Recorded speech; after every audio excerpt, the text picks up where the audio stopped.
let's bring in our guest, Ambassador Kirk.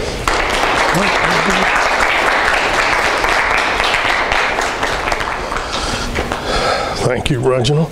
Morning, how are y'all? Morning. Good. This is for you. Okay. We're going to go ahead and get started with a few questions. Okay? I can't. Yes. Here, I'm going to hand it to him. Y'all all awake? Yes. Is this a good class? Has this been valuable? It's nice. Are you first year or second year? First. You're from? Got a mixture. A mixture? Yeah. Cool. Some dual credit, some second year. Are any of you doing the high school, college thing at the same? Wow, all of you? No. A lot of them. Cool. Good for y'all.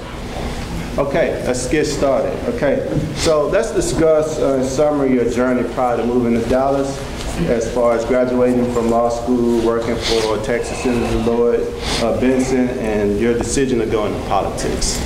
As Reginald told, I don't know if he meant, I was born in Austin. I am 64 years old, so I'm guessing, am I older than your parents? That is such a kick in the gut. That's right.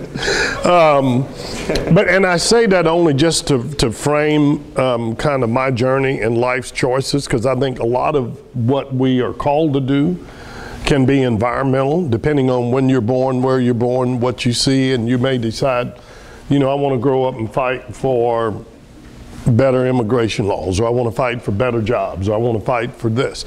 So I was born in 1954, which will mean nothing to you unless you've ever heard of a lawsuit called Brown versus Board of Education, which is the lawsuit that Thurgood Marshall filed that said basically separate but equal education for white kids and kids of color was wrong.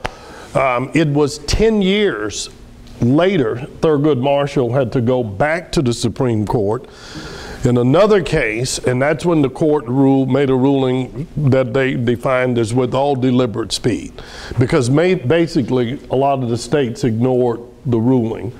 And what he said was that we meant what we said, you've got to begin to integrate, or back then we used this ridiculous term called desegregation. So by the time I entered school, I was acutely aware that this lawyer was suing the federal government, suing states to try to make life better for kids like me, and frankly, the way most of us in this room. And I wanted to be in that army of people who use the power of the law and the courts to make life better. And because I say that because all of my motivation as a young person was around the law. I had no desire to be in politics whatsoever because I thought the political process moved too slow. And for people of color, for women, throughout history, for people in the LGBT community, if you think about it, it is the courts that have opened the door for equal education, equal opportunity, voting rights, civil rights, marriage equality, and not political institutions. So that's what I wanted to do. At the same time, when I attended a segregated school, an all-black elementary school, then once I got to middle school, the city of Austin started to integrate. But when I was born, my parents were not allowed to vote, and probably your grandparents at least. They had to pay the poll tax, they had to take literacy tests, and so even as a young kid, I understood the urgency of this battle for equal rights. And concurrent with my sort of fascination with the law, was also just sort of an intuitive understanding that the right to vote, to participate in our government, was too important to sit on the sidelines.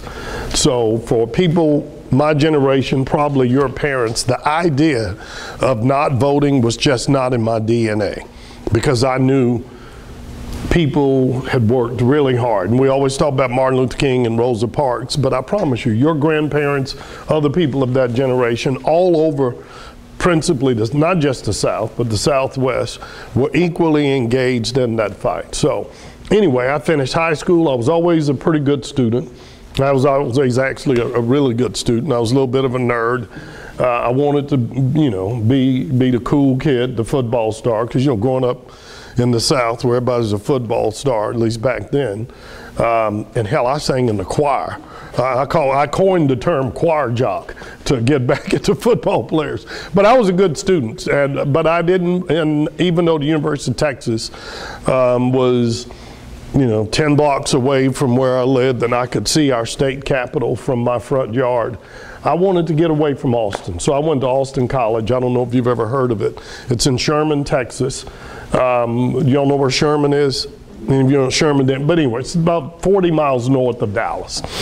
But I did well in school, then went back to Austin, did law school. But while I was in school, I took advantage of the opportunities to intern at the Capitol.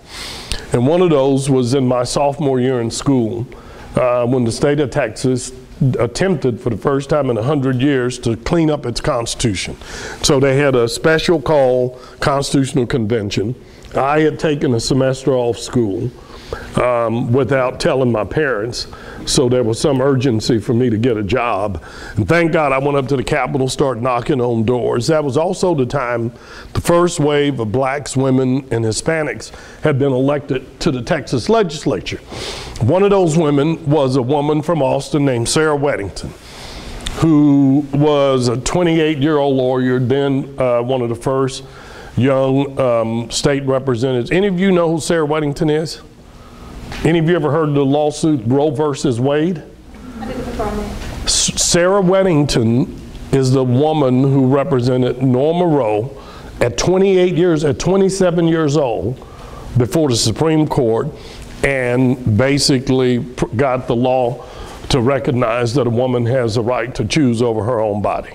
So I just tell you that you're not too young to start doing things, being engaged in the life of our communities, make big changes. But I'll speed it up.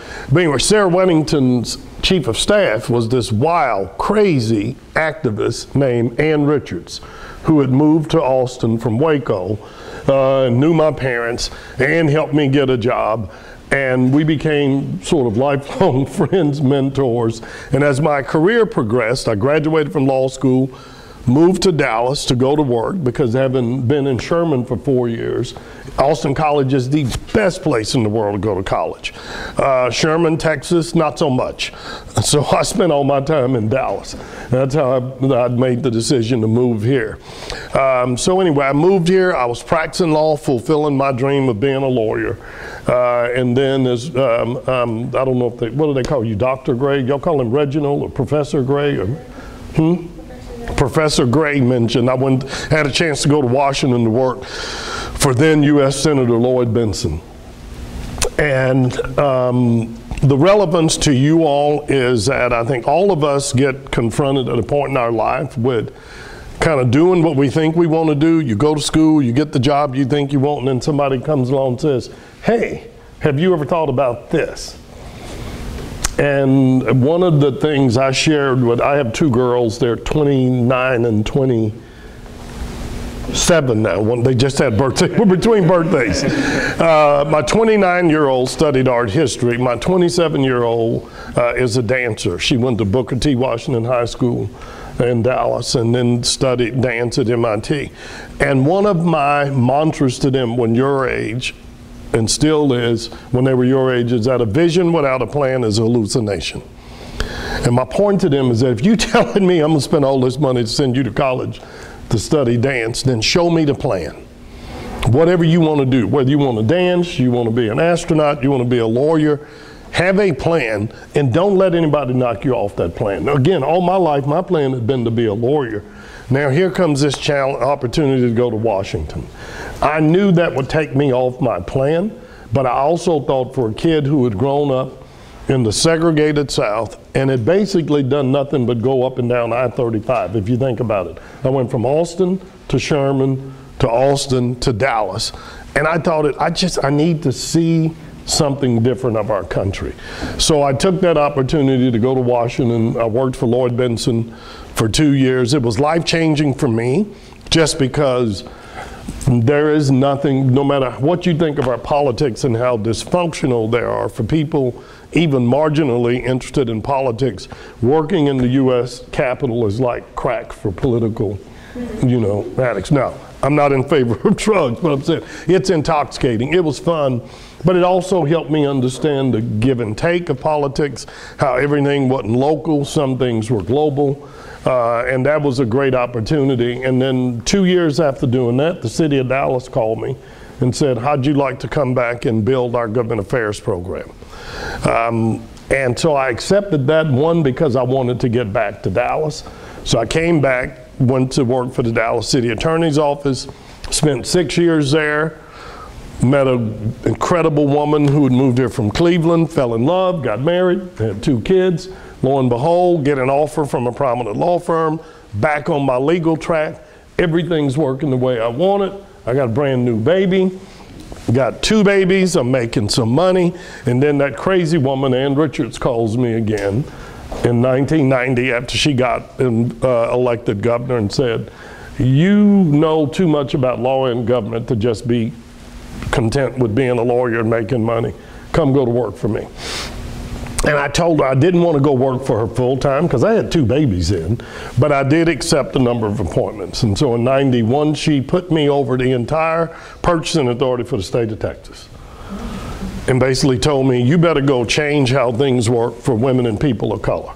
In 1991, of all of the billions of dollars the state of Texas spends, how much do you think they spent with blacks, Hispanics, and women, other minorities combined? Give me a percentage. 2%. 1.5% out of literally, a 70, 80 billion dollar budget. We raised that to 8% in 18 months. And then in 1994, she asked me to be her Secretary of State. It was near the end of her first year in office. And I accepted it because I thought, well, it'll only be 9 months. And I made it plain I didn't want to do it full time. And then in the middle of all of that, very unexpectedly, Steve Bartlett, who was the incumbent mayor of Dallas, announced he would not run for office again. And so I had to step back and think about my talents. And a couple of people approached me about running. But I tend to wander all over the place. I want to say, I'm not one of those people that believes when they run and say, well, everybody told me to run. Bullshit. You run for stuff. People do things because you want to do. My father, who was a postal clerk, but a genius, had really powerful, simple statements. And one was always, son, life's a lot easier if you jump rather than you're pushed. When you have an opportunity to do something. Do you want to jump or do you want to be put? And the first time somebody said that to me when I told them I got engaged, and I thought they were nuts. And they said, man, that's great. I met your fiance. She's all, he said, but I just got to ask you, did you jump or were you pushed? And I was like, and 31 years later, I'm just saying it's better if you jump. But I looked at my life's trajectory and thought, because of where I grew up in that, I've worked in Austin at our state capitol. I've worked in Washington in our nation's capital. And I spent 6 years at City Hall. I can do this job. So I made the decision to run for mayor of Dallas. In 1995, it was an open election. There were 7 candidates, much like it is now. And we put together a really fun coalition, got a lot of young people like you involved. And much to everybody's surprise, we were able to win with 62% of the vote and no runoff. And then I got reelected. And so anyway, that's kind of how I got there, and we can talk more. I'll promise you all my answers won't be that long, but I figured I'd get all of that stuff out the way. Okay, I appreciate that. While we're on that subject, I'm just going to go ahead and ask you, what pressures, did you have any pressures or expectations by being the first black Secretary of State, first black mayor of Dallas, first black U.S. trade representative. Any emotionals? You know, it's emotional, but one, I was helped, and I'm going to back up, I'm going to digress 1 minute. One, and it's not your fault, but because of social media and the way people put stuff out now, like I didn't know what Wikipedia was till everybody kept calling me saying, oh, you're a Wikipedia and you do it. Half that stuff they had of me is wrong, but I don't know how to change it. So I was not the first black Secretary of State. The first black Secretary of State was a woman by the name of Myra McDaniel, who actually had served as Secretary of State under Governor Mark White. So then they said, oh, he's the first black male. And I'm like, really? Do we have to go that much? Here's my attitude on being the first. And I told you my story for a purpose, more because of an act. I used to define my siblings and myself as the test tube babies of the civil rights movement. And I say that just because that's why I told you I was born in '54. So by the time we came along, finally, we had integrated schools. We had the opportunities to do things my parents couldn't do and your grandparents. And both of my parents were well-educated, brilliant people, but because of segregation, their choices were limited. My dad integrated the post office in the 1950s. I don't know if any of you saw the movie or heard about this movie, The Green Book, that's out about it. Yeah? No? Well, the Green Book was put together by postal clerks and railroad porters during Jim Crow to help black people navigate the country when we couldn't stay in hotels, buy gas, do stuff. My dad wanted to be a doctor. He served in World War II. He came home from the war with 2 babies. He's smart enough to pass the medical exam, but there was not a medical school in the South that would take a black student. He was accepted to a medical school in New York, but with a wife and 2 babies, he couldn't afford to go. And my father was an only child who never knew his dad. Today, you say that isn't a big deal. 80 years ago, if you were born and didn't have a father, people treated you much less differently. So I say all of that. When we started integration, when we started to do these, my father actually said to all of us, he said, you all are going to be privileged to be the first at a lot of things because we've worked to open these doors. But that's not as important to me as how you conduct yourself to make sure you're not the last. So one, he was both challenging us to make sure that and with some of us, sometimes we rebelled against it because we thought, okay, we can't afford to mess up because they won't give somebody a choice. But in a way, it also put things in perspective. Don't get this all twisted that you're the first because we didn't let other people do it before. So I just tried to keep that humility. More so when I was elected mayor of Dallas. That was sort of the first time I did a really big thing. But one thing I said to the community was, don't burden me with being a black mayor. Challenge me to be the best mayor I can be. Because one, in every community, we're harder on anybody than anybody. If I hadn't been perceived as having been a successful mayor, I know most people would have gone, well, know why he was there, he didn't do nothing for us. So my thing is, go be the best mayor you can. And again, I'd spent 6 years at City Hall. And so my mantra was, don't challenge me to make history, challenge me to make a difference. And then secondly, I always reminded people, I'm gonna write these on the board because y'all are too young. My handwriting is awful. I should have one of y'all run. I tell people I'm the 5th first black mayor of Dallas. You write them down. Any of y'all ever heard of a man named Tom Bradley? Tom Bradley was the first black mayor of Los Angeles, California, probably in the 1960s. He was an Olympic gold medalist. He ran for governor of California and almost won, but for the fact that the last minute they pulled a bunch of BS and beat him. Tom Bradley was born in Calvert, Texas, not 60 miles from Dallas. Any of you ever heard of a man named Maynard Jackson? There's a Maynard Jackson Elementary School here in Dallas. Maynard Jackson was born in Dallas. His grandfather founded New Hope Baptist Church. They were run out of Dallas by the Ku Klux Klan. They ended up in Atlanta.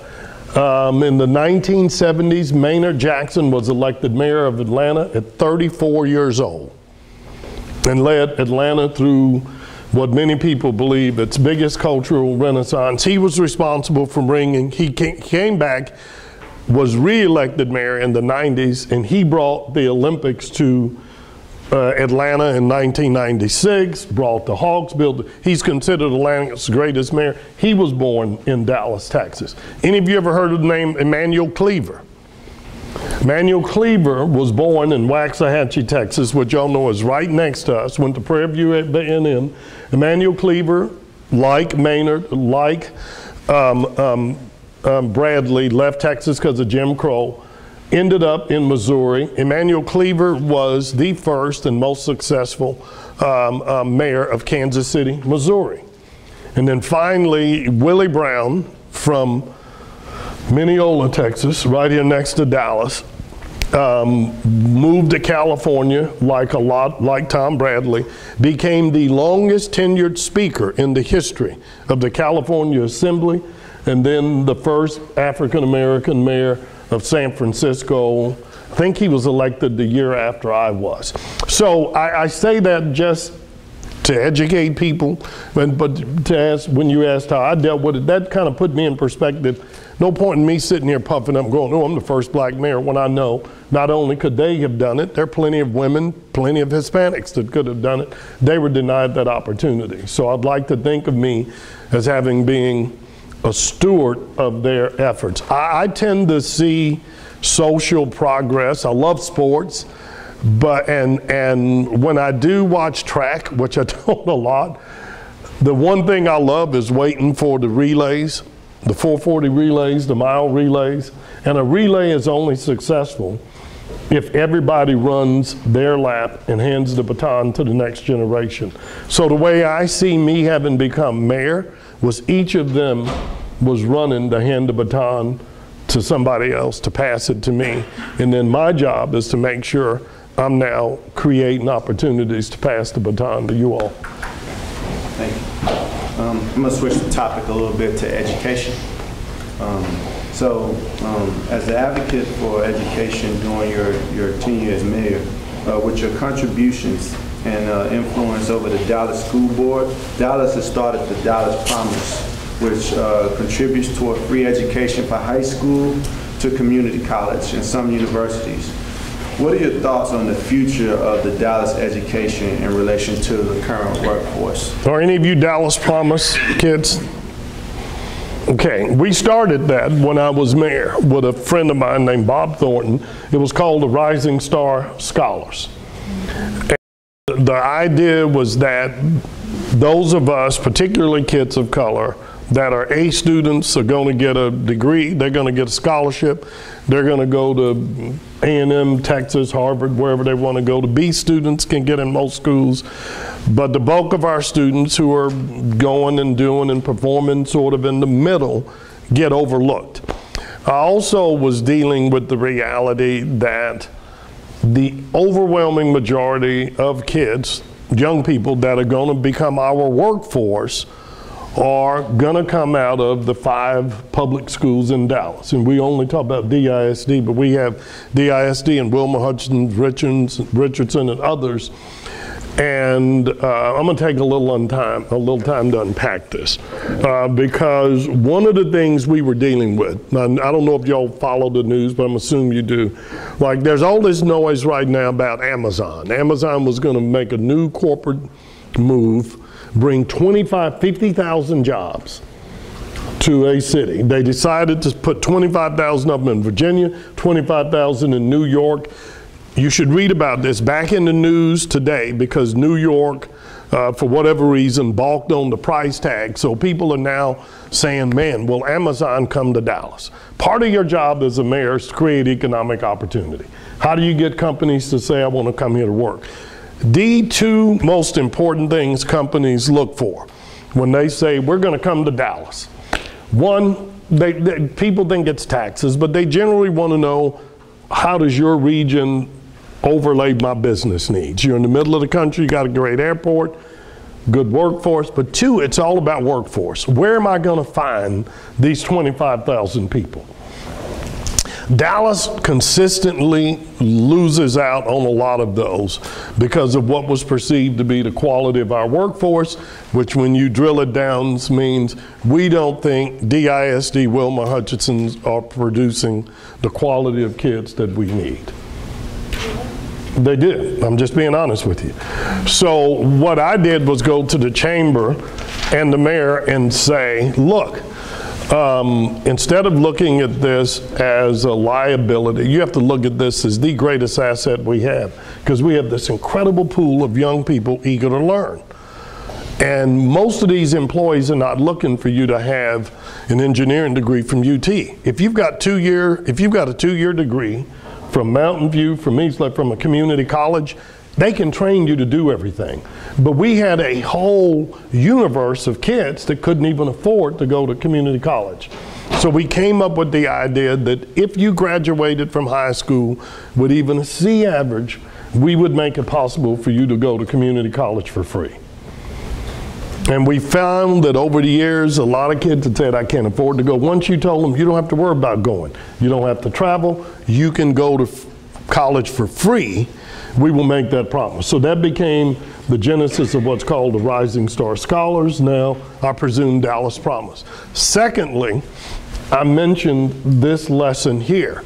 Tom Bradley had passed away, but Maynard Jackson became my de facto sort of mentor. Emanuel Cleaver, Willie Brown were my contemporaries, and we talked all the time. I spent a lot of time with Maynard Jackson. And when I went to Atlanta, and when I'd go to New York, I'd go to other big cities, the one thing I would do is get away from my staff and just walk around. I love cities. I love how cities work. And it just struck me on one of my trips to Chicago while I was walking around downtown. I turned the corner, here's the Chicago Institute of Design. I turned the corner, here's one college. I realized that in 1995, when I was elected mayor, Dallas, Texas was the largest city in North America that didn't have a 4-year state-supported university within our city limits.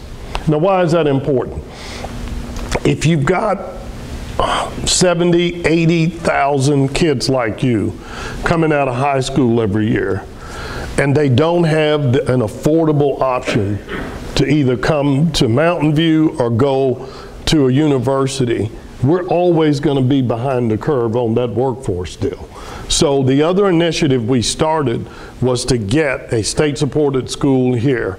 And so quietly, when we put all our money together to do the Trinity River, we put in $4 million and bought the land that is now the University of North Texas in Dallas. Because when you look at Atlanta, when you look at Austin, you think about other big cities, and we compete. We think of cities only as a place that you live and work. I think of cities as a retail deal. I am competing for customers, families and businesses with the mayor of Plano, the mayor of Denver, the mayor of Atlanta, and what they are selling is a good quality of life and a lot of great people that can fill these jobs. And what they had that we didn't have was the higher education infrastructure that can do it. And the story I tell people is because of when I was born, I grew up with the same expectations from the broader community as they tried to put on our parents. I used to bus boy. I worked in hotels with my mother's twin brother. My mother was the only one of her 14 kids to go to college.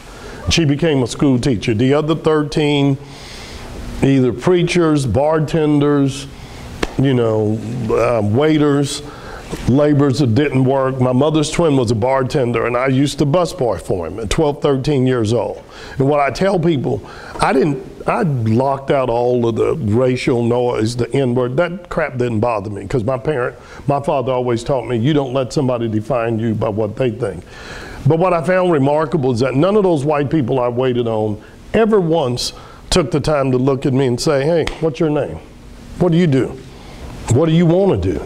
They had no idea I knew who Thurgood Marshall was. They had no idea I was an honor student. They had no idea I was an all-state choir singer. They had no idea I wanted to go to law school.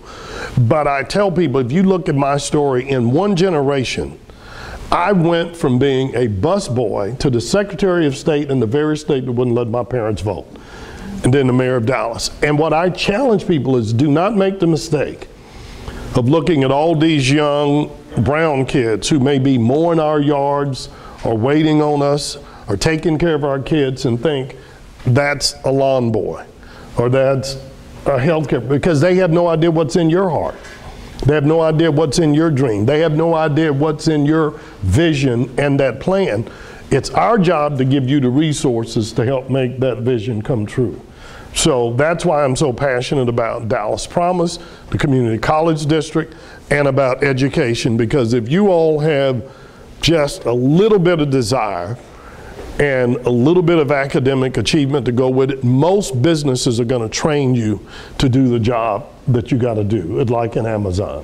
But you've got to have at least this level of education that you're getting here. Thank you. I'm going to switch the subject again, and since right now we're talking about outsourcing comparative advantage, international trade in our class, and with all of the current news over the past year with President Trump making headlines with some of the trade deals that he's been doing or restructuring, let's talk about some of the work that you've done with some of the trade deals, and what are some of the biggest problems households and businesses face when dealing with issues like intellectual property, counterfeiting, and regulation?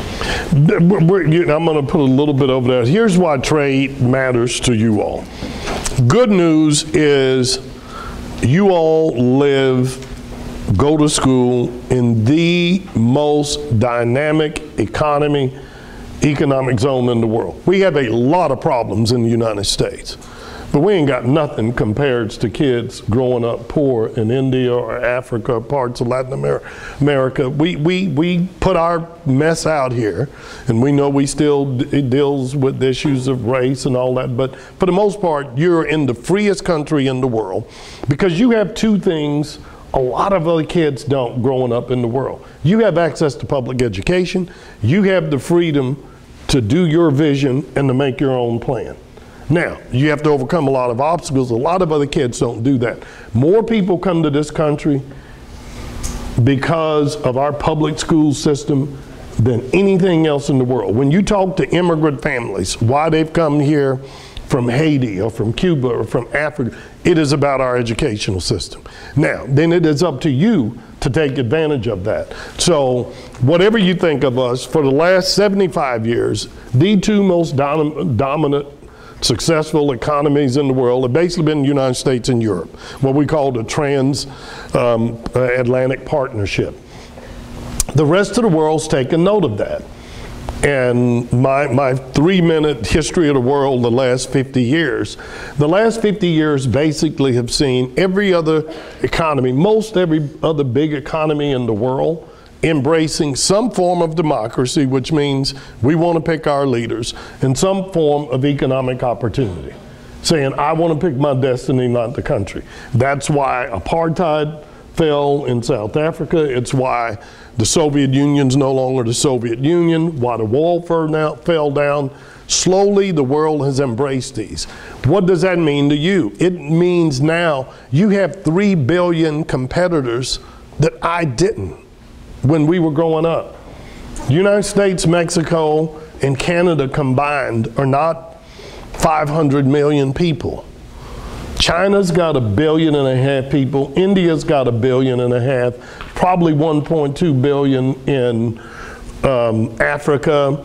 If you aggregate all of South America, not including Mexico's North America, that's another 1 billion. That's 4 billion kids who look at you and your way of life and think, I would do anything to have the chance to go to school, to dress like you do, have the lifestyle that you do. And so we have to be careful about making sure we can compete in that environment. So it means 2 things. One, because of the power of social, how many of you have a smartphone?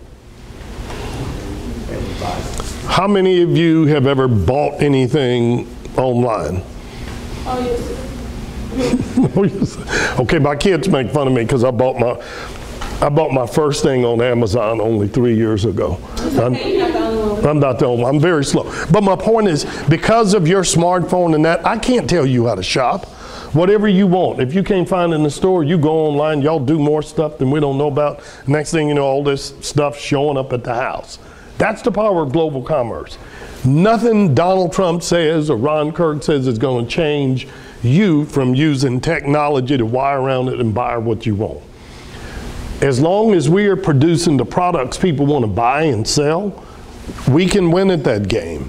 If we stick our head in the sand, like I think this president's doing, and say, oh, NAFTA's stolen jobs from us, we're going to do this, we're going to bring back everything to America, we can do that because we're the largest economy in the world. But just remember one statistics. We now represent less than 5% of the world's population. Now, the wisdom of that would be saying, I have a chance to sell stuff to everybody in this class, but I'm only going to sell to the front row because I want to be us. We're going to be front row people. And the rest of you back there will go, well, F you. We'll buy stuff from one another. Do you think you would do better just selling to the 10 of us or selling to everybody in the room? Well, would you do better selling to everybody in this class or selling to everybody in this campus?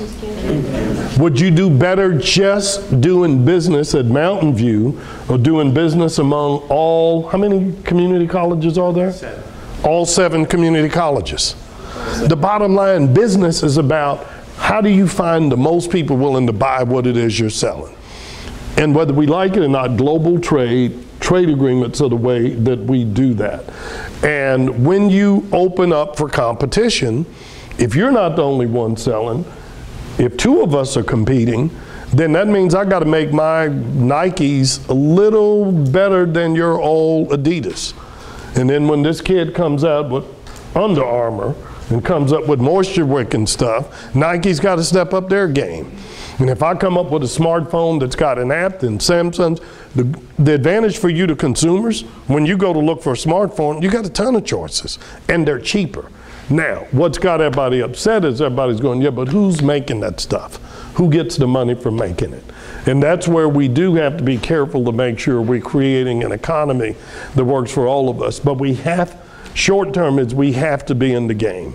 And the good thing is most people around the world have an implicit bias to buying something made in America. They really do. Because they know we have health standards, safety standards. They know if I buy a smartphone made by Apple, it's probably a real smartphone. In the country of Africa, the continent of Africa, 20 years ago, 98% of the prescription drugs, non-prescription drugs sold over the counter, Tylenol, aspirin, cold medicine, 98% of all the over-the-counter medicine sold in Africa was counterfeit. So imagine you got a headache, your child's got a fever, and you go to a store and you buy Tylenol cold. You have no idea whether this is Tylenol cold or just something somebody cooked up in the... That'd be a pretty bad way to live. So when you asked about counterfeiting and all that, people love buying stuff made, grown, created in America because they believe we have a value proposition behind it. We believe in the rule of law, and if it doesn't work the way it does, they'll fix it. But that only works if we are engaged. We got to be out there selling because we're not the only one selling stuff anymore.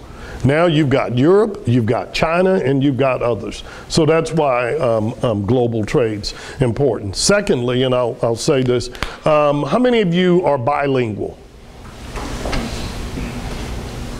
How many of you non-Hispanic are bilingual? Okay, let me tell you, when I went to Africa, when I went to Mexico, as trade representative, I went all around the world. And for the most part, the last 50 years, because of our economic power, everywhere we showed up, people speak English. We go nowhere speaking their language. Your parents, me, we're the last generation of Americans that the world are going to put up with showing up and expecting everybody to speak English. Again, I told you, we're 5% of the world's population. They're now talking to one another. They're now learning Chinese. It is a sin for any child graduating from school, I think in the state of Texas, to not speak Spanish. We're next door to Mexico. We're totally blended. Every kid in the state of Texas, at least, ought to be speaking English or Spanish. So whatever else y'all do, and I know you're not looking for more work, if you do not speak another language, you better learn. Because again, the jobs of the future are going to be, how educated are you? Then what's the breadth of your experience? You don't go to Africa, China, India, Latin America, and ask how many of you are bilingual, because they are what we call polylingual. They all speak their native language, they all speak English, and now most of them are either learning Chinese or Arabic or French or something else. You will help yourself be more marketable. Whatever you do, whatever you want to do, you'll help yourself be more marketable if you have a second language skill. What I'm going to do, since we're closing in on a little bit of time, I'm going to open up the room for any questions from the students and let you get a chance to engage with Mr. Kirk here, if you have any questions. If not, I can keep. Yes, ma'am. Tell me who you are and where you're in school. My name is Rachel, and I go to South Pembroke High School. And do you find it difficult, like trading-wise, like when you're trying to find out exactly where to see trades No, did y'all understand our question? I didn't sell, I did the agreements, but the essence of trade is like one common denominator of all business. I don't know what y'all want to do, but I assume all of you want to do something. The good thing is you all are here. So I love you because you have made a decision to invest in yourself, and you got a plan that involved going to school. Each of you has a different dream. Maybe some of you want to be a nurse's assistant. Maybe some of you want to be a doctor. Maybe you want to have your own business. Whatever it is, all fundamentals of business are, where are there the most number of people with money who can buy what I'm selling? Okay, so that's not hard. You look and you figure out. I used to be on the board of a fast casual food chain called Brinker's. We owned Chili's, owned the board of Macaroni Grill, Maggiano's. The franchise business is you literally get somebody, gives you a map and say, there is no Chili's in Southwest Dallas. So you put a store in Cedar Hill and all of a sudden people flock to it. On the bigger global scale, my job was to say, what countries are now developing a middle class or an evolving class of people who have money that can actually afford to buy what we're selling. And we want to have access to those markets. And so we just did it globally as opposed to what you all would do locally.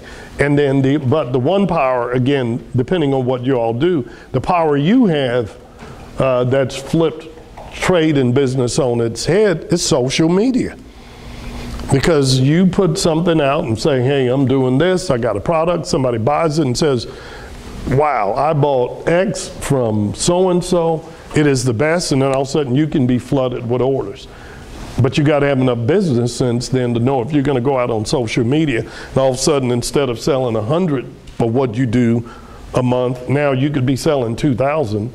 What does that mean in terms of your ability to meet those demands? Y'all see, there's a woman who's been in the news here in Dallas who had something she was doing on social media and women bought into it, but part of it was she would be available to answer your questions and all that.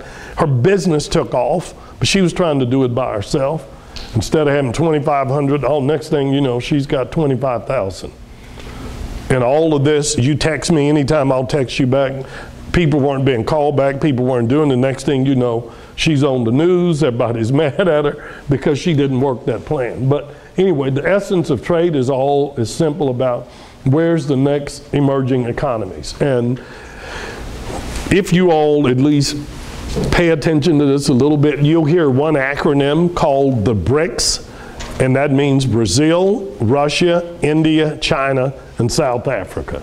Those are generally what's defined as the next emerging markets. And so everybody's trying to position themselves to do business with them. But understand, they don't just want to buy our stuff. They want to do the same thing we've done. So that's where the competition comes in.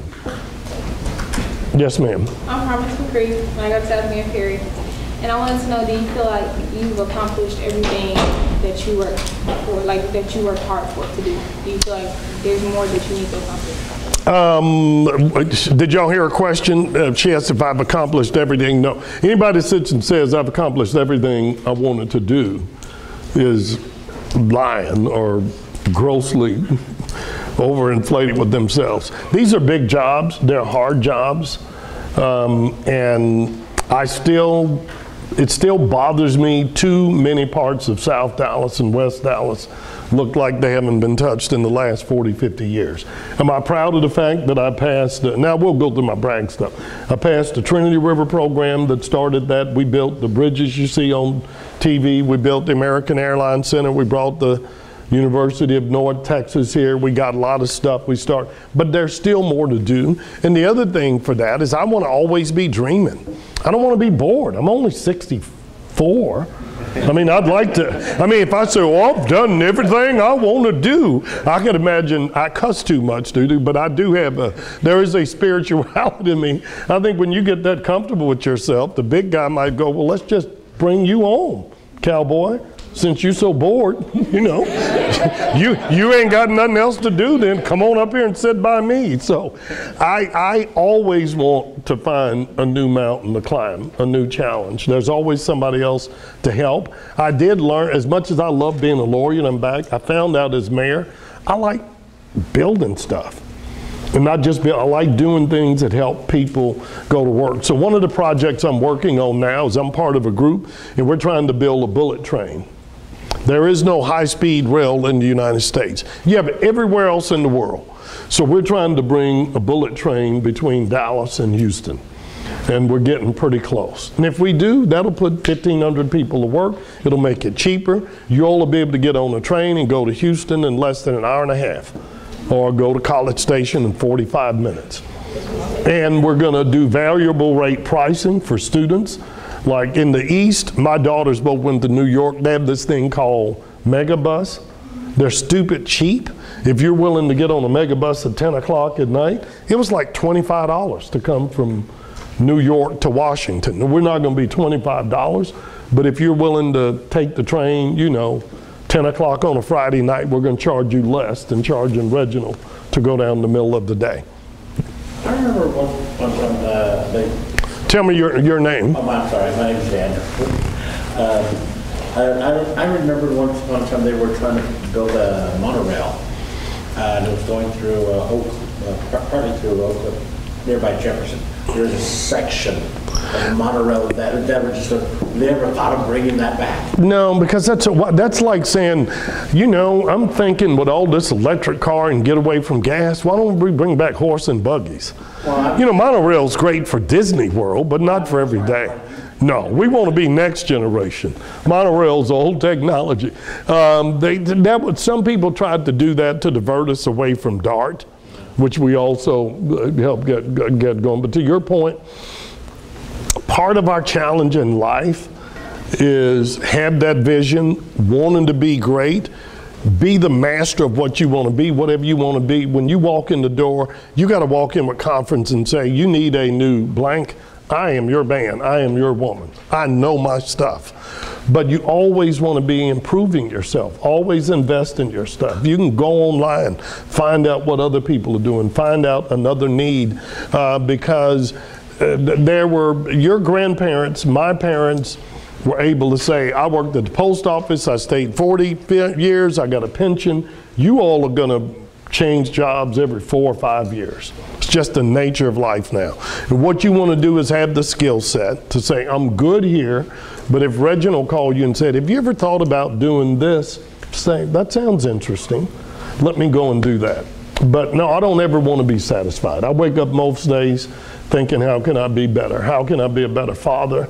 How can I be a better husband?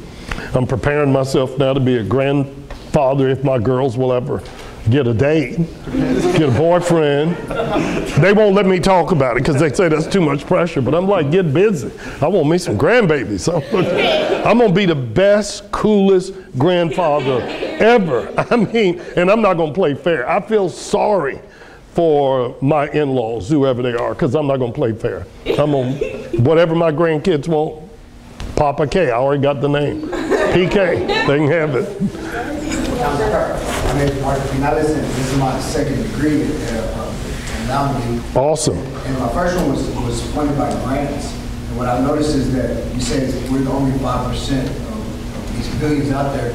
Well, does the government have, my first degree was through 2 grants. One of them ended, it was a grant. Does the government have a choice of holding all that one day and financial aid? And what can us as students graduating in the future help you as students so we can build up that? What's your first name? Mark. Mark, I love you. That is the best question ever. Yes, you can do something about it. What's the first thing I talked about in my story, and my parents and me? You can vote. Yes, the government, you can allow an absolute knucklehead like Donald Trump to be in office to say, I want a wall so bad I will shut down the government and I will take money from everything else to build a wall that nobody wants and needs. Or you can vote and make sure you have a mayor, school board people that understand Dallas Promise and making sure kids can go to community college for no cost is the best investment not only we can make in you, but in our city. And for those people that say, oh, my vote doesn't matter, yes, it does. You all have to vote. And I know it's a lot of people. The good thing is we're the most open democracy in the world. The bad thing is we're the most open democracy. We vote on everything. But if you don't vote, you let some knucklehead make the decision. And the way I tell voting, again, is if all of you agreed the cost of whatever this is was $10 a person, and each one of you walked up here and put your $10 in that blue bag, and then we said, now we're going to have a discussion about how to spend that $10. The way we vote in school district elections, all but 5 of you would get up and walk out of the room. Now, does that make sense? All of you put your money in the bag, and when we decide what to spend the money, 9 out of 10 of you leave this class and say, whatever y'all decide will be okay. Now, maybe you trust the 10 of us, but what if those 10 people all act like Donald Trump? You know, I mean, I realize I'm on camera, but I'm doing but no, yes, look, the stuff that you get, it is important. When I was mayor, even though I'm proud of the Trinity and the Bridge, I'm proud of the fact I chaired a $1 billion bond program for the Dallas Community College District system to build out their, because I believe that much in this. We make choices where we spend money, and those choices are influenced by who vote. If you want to scare the hell out of your elected officials, go vote. Everything, we're getting ready to have a mayor's race and a presidential election. Everything is predicated on the fact that they will tell you young people don't vote. And that's why everybody talks about Social Security. They talk about issues that affect seniors, because we do vote. Now, the exception to that rule was when Barack Obama ran for president. And a bunch of young college kids scared everybody and got involved and got excited and put him in office. You all have extraordinary power. But the right, it starts with the right to vote. So, yeah, if you're concerned about the availability of funding for education, I mean, the state of Texas has taken $5 billion away from public education over the last 7. That's stupid. But you know why they're able to do that? Because you all aren't voting. And when you do vote, you put in elected officials, you hold them accountable and make sure they know the most important thing that we do as a government is keep you safe, but invest in education. Because if we do that, you all can take care of the rest of it. Also, on that note, part of the extra credit, they're over 18, they get, if they register to vote, they could get extra credit in this class. That's one of the extra credits in this class, if they're over 18. Is everybody registered to vote? I love that, because y'all are honest. Because I can always tell when people are lying, they're like, girl, I ain't registered to vote. No. Go register to vote. Y'all, it makes such a difference. It really, really does. It is really important. And look, I don't expect, I know it's a lot of people running and do that, but All you got to do is pick up a little bit, read a little bit, and you want to do something fun, go volunteer on a campaign. It doesn't take that much time. When I was Secretary of State, we ran, I thought, the best creative ad. We showed people showing up, and granted, this is 25 years ago, but imagine if we said J-Lo's coming to Mountain View and the first 1,000 kids who show up get in free, or Beyonce, or I don't know who Cardi B. Yeah, I am not rap, but what we showed was people standing in line to get in a movie theater for free, or standing in line to go see Cardi B or The Weeknd, or what's his name? I don't know rap. My answer to everything is Chance, the rapper. My girls know Chance. And then we showed people standing in line to vote. And it was nobody. It was nobody. And y'all, I'm just telling you, that stuff's important. When you don't vote, I just want you to think of that analogy where I told you. You've put your money up here, and you've just said, I don't care. Let them spend it how they want to. So yeah, more and more. But vote, challenge your friends to vote, make it fun. Go vote together. You can vote early. And see what a difference you all will make. And so the sad thing is when so few people vote, that means your vote counts more. If you are one of those 1 in 10 who stays here to spend that money, that means your influence is 90% greater than if you don't vote. So when you vote, you have more power. Okay, we have time for one more question before we play the Kahoot game. The Kahoot game is a trivia game about you that we play at the end. The winner gets a cash prize. By me, not you. Okay. Do you have a question, or you just, oh. One more question? What was the most surprising thing about being a mayor? The most surprising? Like, what did you learn that was surprising? It'll sound silly because I ran for mayor. I'd done stuff before. It took me a while to realize how much everybody was watching me and everything I did. Going everywhere and people.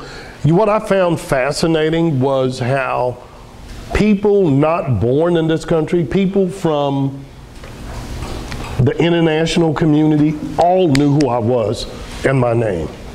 And they thought, man, this is huge. This is a big thing.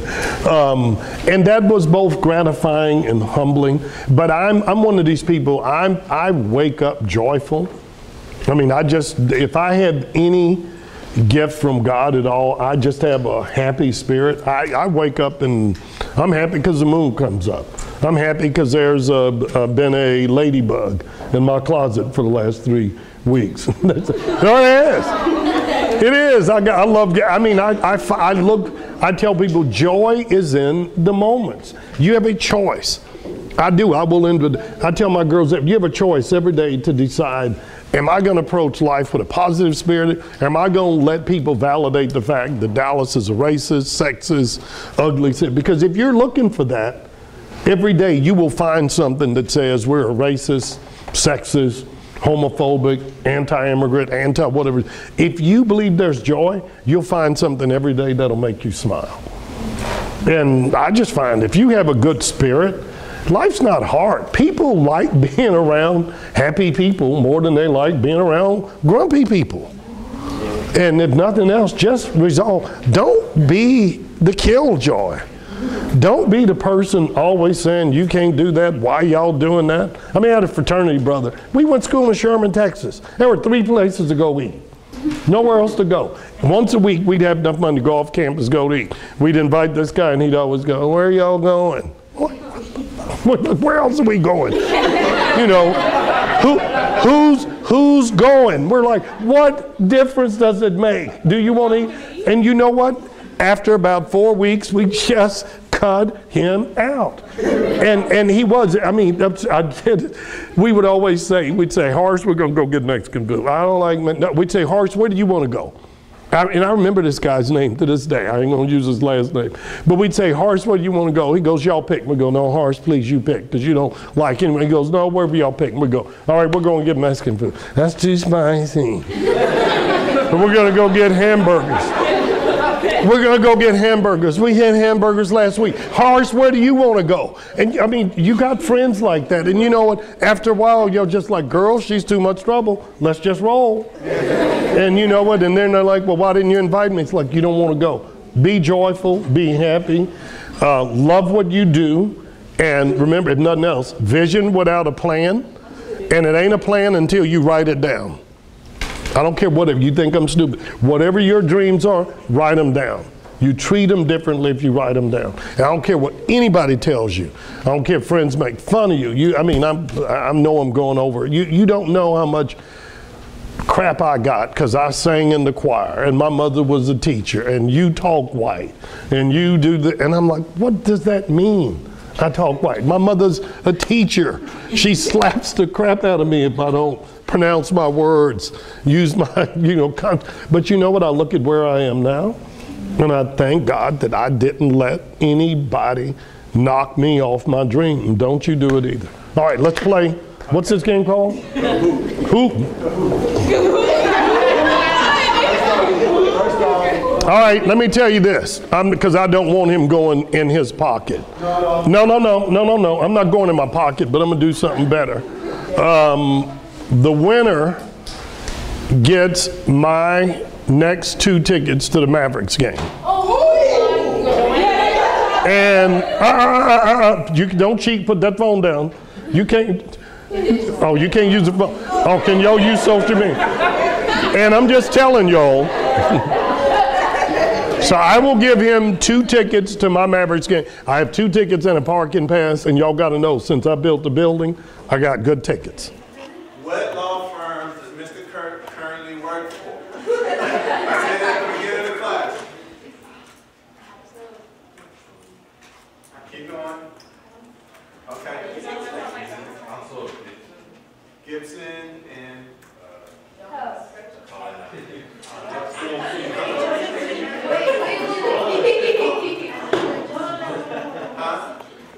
no, we gotta say the whole thing. Gibson, crutches, and what? Oh my God. One more. Is it Trace and Donna crutches? That's it. Boom.